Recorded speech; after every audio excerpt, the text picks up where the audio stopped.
열연남아 채널 보면서 네. 공감을 많이 했던 게 대표님 생각이 이런 기술직들은 영업직이라는 생각을 하고 계시잖아요. 솔직히 영업 네. 베이스예요. 근데 그 말이 맞아요. 우리는 영업이 안 되면 기술이 아무리 좋아도 소용이 없잖아요. 물건을 팔 수가 있어야 수익이 발생하죠. 열연남아. 에어컨 설치라는 직업이 생각해보면 여름에 일이 집중되잖아요. 그렇죠. 그래서 겨울에 좀 실수가 있는 직업이더라고요. 네. 그러니까 사실 좀 창피한 얘기인데 네. 제가 30대에 스노우보드라는 취미를 시작을 했는데 이게 너무 재밌어갖고 겨울에는 스키장에 나는 가서 있고 싶어서. 아니 근데 그래서 진짜 이게 단순하고 1차원적이면서도 진짜 어떻게 보면 명확한 네. 이유네요. 힘든 걸 버틸 수 있었던 원동력이기도 해요. 그게 내가 열정적으로 뭔가 이 하고 싶은 일을 하기 위해서 여름을 오롯이 희생을 할 수 있었던 거죠.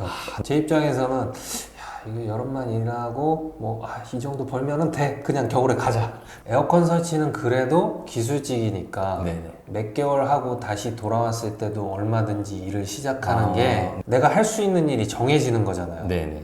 제가 겨울에 했었던 고민이 뭐냐면 내년에는 어떤 일을 해야 되지? 어디에 취직을 해서 또 해야 되지? 그러면서 고민을 많이 했는데 결국에는 저 정도 제가 에어컨을 시작했을 때 30대 뭐 초중반 이 정도 넘어가면 괜찮은 중소기업 공장에서도 제조업 직원으로 쓰기도 꺼려요. 많이들 그래. 왜냐하면 관리직들이 그 나이기 때문에. 네네. 저는 그런 생각을 하면서 야 이거 이렇게 내가 갈 데가 없는데 이제 정말로 뭔가 기술직이 아니면 안 되겠다는 생각을 했던 거죠. 그러면 사실 지금 순이익을 좀 여쭤봐도 되나요? 순이익 지금은 좀 애매한데 그냥 월천 정도? 제가 월천이라고 얘기하는 거는 저희 같은 직업은 좀 특수해요. 특히 여름에 일이 집중되기 때문에 이걸 12달로 나눈 수익을 얘기하는 거고 제 주변에 그래도 열심히 하시는 분들은 네. 다 뭐 애지간한 중소기업 다니시는 안정적인 네. 봉급 정도? 한 6, 7천 정도는 대부분 네. 벌고 있는 걸로 알고 있어요. 에어컨 설치 같은 경우는 좀 기술 습득 기간이 어느 정도 걸릴까요? 그게 좀 짧아요, 사실. 좀 모르겠어요. 같은 기술직이라도 왜 뭔가 단계를 거쳐서 이렇게 좀 자기 일당이 올라간다거나 하는 네네. 그런 직군들이 좀 있잖아요. 그렇죠. 네, 에어컨은 그런 체계는 없기 때문에 없죠. 네네. 아직까지는. 제가 주변에 이제 에어컨 설치를 시작하려고 물어오는 분들도 많고 네네. 얘기를 하다 보면은 부담 없이 시작하라 그러고 한 시즌 정도만 가정용 에어컨 설치 이 주기사 사수죠. 네네. 따라다니다 보면은 그 다음 시즌부터는 충분히 혼자 할 수 있다. 어떻게 보면 그러면 이제 좀 장벽이 낮아요. 진입 장벽이 낮죠. 이건 좀 장단점이 있다고 보거든요. 그럼요. 장점은 빨리 할 수 있고 빨리 할 수 있으니까 내가 또 빨리 돈을 벌 수 있는 거기도 하고 네. 단점은 또 그만큼 또 뒤따라오는 사람들 경쟁자도 많이 생기죠. 많이 생기고 딱 그래도 열연남아 채널의 성격이 기술직에 대해서 뭐 어떤 식으로 접근하는 게 좋은지를 좀 알려주는 채널이잖아요. 네네. 여러분이 이제 알아야 될 게 그렇게 쉽지는 않아요. 다 똑같아요. 모든 일이 그래요. 지금 하고 계신 일이 경력이 오래됐다면 다시 한번 생각해 보시고 그래도 아니다라고 생각했다면 그냥 단칼에 자르고 무조건 도전을 하시기 바랍니다. 그럼 사실 이 에어컨 설치는 우리가 말씀 나눠보지만 기술 습득 기간이 또 그렇게 길지도 않고 어떻게 보면 솔직히 영업이 진짜 중요한 부분이란 말이에요. 영업 중요하죠. 그럼 영업이나 홍보는 좀 어떤 식으로 잘 하시는지? 저 같은 경우에는 뭐 제가 하는 일의 대부분은 블로그를 통해서 발생해요. 블로그. 그래서 제가 사실 열연남아 채널 보면서 공감을 많이 했던 게 대표님 생각이 이런 기술직들은 영업직이라는 생각을 하고 계시잖아요. 솔직히 영업 베이스예요. 근데 그 말이 맞아요. 우리는 영업이 안 되면 기술이 아무리 좋아도 소용이 없잖아요. 물건을 팔 수가 있어야 수익이 발생하죠. 주 홍보 루트는 블로그. 그래서 사실 제 채널을 또 그 커뮤니티에 이제 또 공유를 해주셨고 제가 실시간으로 한 번 정도 블로그 마케팅 하는 방법에 대해서 한 적도 있거든요.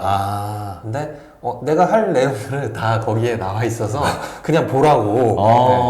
입 아프잖아요. 잘해놨는데 그거 보면 되니까 오히려 나보다 또 내가 모르는 부분들에 대해서도 많이 젊으니까 확실히 잘하시는 것 같아. 저도 보고 배우는 부분도 있어요. 그래서 좀 더 디테일하게 생각이 안 날 때는 한 번씩 봐요, 제가 다시. 정말로. 그 블로그 하는데 도움이 많이 되는 얘기들을 많이 해주셨기 때문에 네네. 정말로 그게 엑기스인데 잘 모르죠. 그래서 제가 본질적으로 항상 돌아가면 말씀드리는 게 젊은 사람이 유리하다는 게 그쵸. 이렇게 타고 오면은 단순히 젊고 힘세서가 아니고 말씀하실 때 있지만 진짜 영업 싸움이거든요. 그럼요.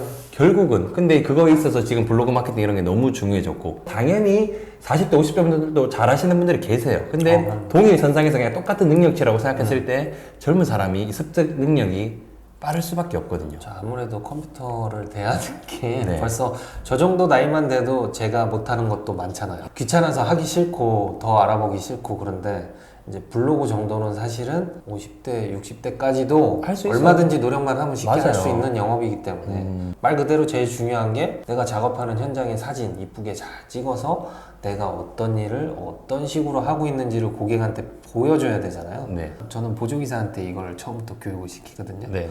너 블로그 해라 지금. 보조기사를 네가 해나가는 과정부터 쌓인 블로그 포스팅을 보면 네가 독립했을 때 올려놓은 그런 영업용 포스팅들을 보면서 고객이 어떤 생각을 하겠냐. 고객이 과연 네 이 한 장의 포스팅만 보고 전화가 오는 고객도 있겠지만 너의 전체를 보려고 하는 사람도 있을 거다. 블로그 하는 방법이 뭐 여러 가지 있겠지만 사진을 찍는 방법도 알아야 돼요 사실. 맞아요. 제가 처음 시작했을 때는 그냥 설치된 모습 띡 실내기, 뭐 배관 지나가는 거 뭐 이런 식으로 뭐 3장 이상 안 올렸던 것 같아요. 네네. 근데 지금은 에어컨이 지저분하면 지저분한 부분도 보여주고 그렇지. 설치 전과 후의 모습도 보여주고 또 여러 가지 중간에 하는 과정들에 대해서 고객이 궁금해할 만한 내용들을 정보로 줘야 되거든요. 맞아요. 지금 대표님 나이가 45. 근데 지금 블로그 포스팅 이런 거 다 직접 하시죠? 그럼요. 직접 해야 돼요. 또 직접 해야 진정성이 있고. 유튜브도 뭐 편집은 직접. 그럼요. 그러니까요. 저는 이걸로 봐서 이 40, 50 분들이 그러니까 20, 30대는 솔직히 늦었다고 말할 것도 없어. 40대, 50대 분들도 지금 현업에서 활동하시면서 컴퓨터랑 이게 처음엔 쉽지 않았잖아요. 아, 그럼요. 요즘 유튜브 보면 다 나와 있었어요. 그렇지. 심지어는 현장 사진이 이제 더 이상 쓸 게 없어서 네. 일당 나가서 찍어온 사진으로 포스팅을 하기도 하고 그렇게까지 해서라도 내가 일이 만들 수 있는 건 그거밖에 없다고 생각을 했어요. 네이버에다 돈 주고 광고하는 방법도 있다는 건 알지만 그건 너무 소모적인 거고 그렇게 해서 전화가 온 사람들은 결국엔 상단에 뜬 걸 보고 전화가 왔기 때문에 가격에서 갈린단 말이에요. 내가 받고 싶은 금액을 받으려면은 내가 진정성 있는 포스팅을 하지 않으면 안 돼요. 진짜 방금 좋은 말씀 하시신 게 그냥 내가 일당을 가서라도 이렇게 막 사진을 찍고 그럼요. 이런 간절함이 필요해요. 누구는 그래요. 여기 내 현장 아닌데? 아니, 말이 안 되죠. 그게- 내 손대서 일했으면 내 현장인 거죠. 지금 그게 아니고 내가 먹고 사는 게 죽느냐 사느냐의 문제란 말이에요. 그래서 저도 적극적으로 저도 초반에 막 포트폴리오를 만들어야 된다. 내가 시공한 건 사진 막 많이 찍어 놓으라고 하거든요. 그 정도의 간절함을 좀 가지고 좀 이렇게 일을 해야 되는데 그래서 저는 진짜 이 영상을 보시는 분들께서 진짜 40대, 50대 분들 절대 늦지 않았습니다. 블로그 이런 거는 뭐 나이에 50대도 할 수 있어요. 그럼요. 저보다 더 잘 하시는 나이 지긋하신 대표님들 계세요. 저보다도 포스팅 자주 올라와요. 부지런하세요. 그럼 이제 대표님 이제 앞으로의 목표가 어떻게 되실까요? 사실 좀 유튜브도 활동하시고 좀 다양하게 활동하시기 때문에 좀 궁금해요. 네. 뭐 그렇게 목표라고 얘기하면 또 이제 거창해지는데 네. 나름 저는 꿈을 이룬 사람이거든요. 제가 에어컨 설치를 하고 유튜브를 하면서 입버릇처럼 했던 말이 나는 에어컨 설치를 취미로 하는 게 꿈이라고 그랬어요. 제가 사실 설치기사님들 입장에서 보면 지금 취미로 하고 있거든요. 하루에 한 집 2대 이상, 3대 이상 설치 안 하고 에어컨 설치를 취미로 하는 정도로 보일 정도로 하면서 지금 먹고 살고 있거든요. 그거를 잃었더니 한 가지 목표가 이제 더 생긴 건데 우리 에어컨 설치라는 직업 자체를 좀 더 이렇게 뭔가 체계가 잡힌 그러니까 목수들 뭐 간판 하시는 분들 뭐 지역별로 일당이 정해져 있고 어느 정도 레벨에 다다르면 받는 금액이 딱딱 정해져 있고 그런 걸 좀 만들고 싶어요. 그래서 저는 진짜 또 이렇게 또 기술직에서 또 좋은 문화를 또 이렇게 좋은 또 커뮤니티를 또 형성하시려는 또 이런 또 우리 기술자님이 진짜 앞으로도 더 좋은 영향력을 또 많이 펼쳐주셨으면 좋겠습니다. 그렇죠?